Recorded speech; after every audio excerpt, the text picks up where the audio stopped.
خلنا ناخذكم جولة بولاية يوتا نشوفكم الأجواء الليلية. شوفوا الأجواء شلون حلوة وهادئة. هاي ولاية يوتا.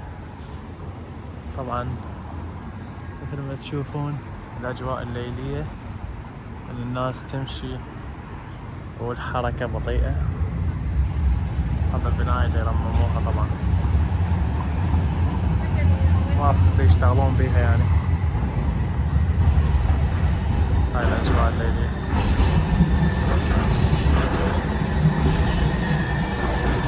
هذا التراك ستيشن هذا ياخذك للداون تاون مثلا تحتاج شيء، يعني مثلا تحتاج بلا تاكسي تقدر تاخذ هذا ياخذك للداون تاون وياخذك يرجعك الى كثير من المكانات، اذا كان ويست فالي، اذا كان ساندي، اذا كانت عندك اذا تريد تروح سال ليك اوغدن، يعني هواية مكانات. مثل ما تشوفون هاي الحياة الليلية وهادئة جدا. طبعا ولاية يوتا من الهدوء بها كارثة خاصة بالليل. يعني هم هنا ورا طبعا خلي اشوفكم الواقع. هذا طبعا نايم بالشارع لما تشوف يعني.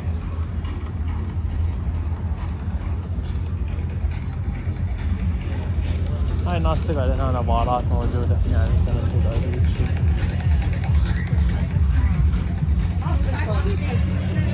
يعني لما تشوفون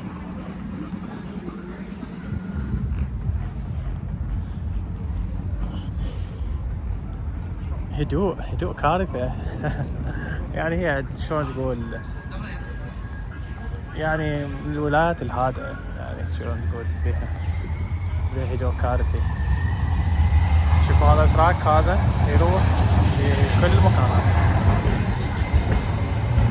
ولا ممكن الصوت مو واضح بس احاول اصور لكم اللي اقدر عليه، مجرد جولة سريعة من الولاية.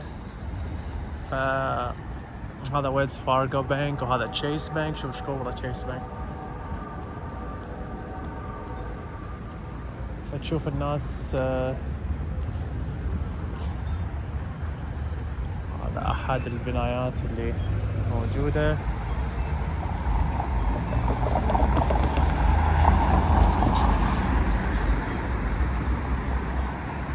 ولاية يوتا الحلو بيها انه ولاية انه ما بيها مشاكل هواية، يعني مو ذاك المشاكل، ما بيها هواي مشاكل وشلون احنا نقول بالعراق طلايب يعني ما بيها.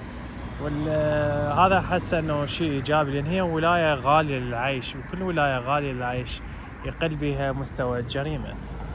فتشوفون انه مشاكلها تقل، انه كثرة طبقة المورمن والناس انه عايشة حياة يعني تعمل، ماكو انه محايرة بالعمل، محايرة انه يعني هيك شيء.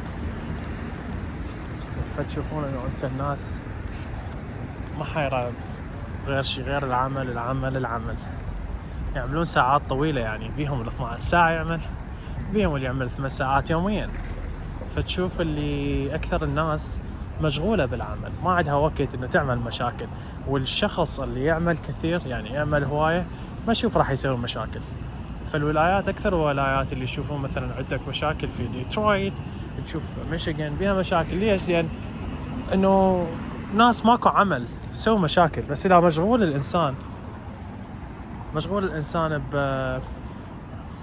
يعني بعمل 12 ساعة يرجع تعبان للبيت، ما عنده وقت يسوي المشكلة يعني.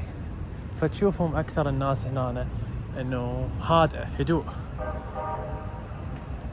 مثل ما تشوف هاي الساعة 10 ليلا، يعني المفروض الشوارع بيزي وهي داون تاون، ماكو احد، فارغة. طبعا هي فارغة من مرات من الايام العادية. طبعا هاي طبعا ساتردي اليوم يعني سبت، المفروض تكون كلش بيزي، ماكو احد.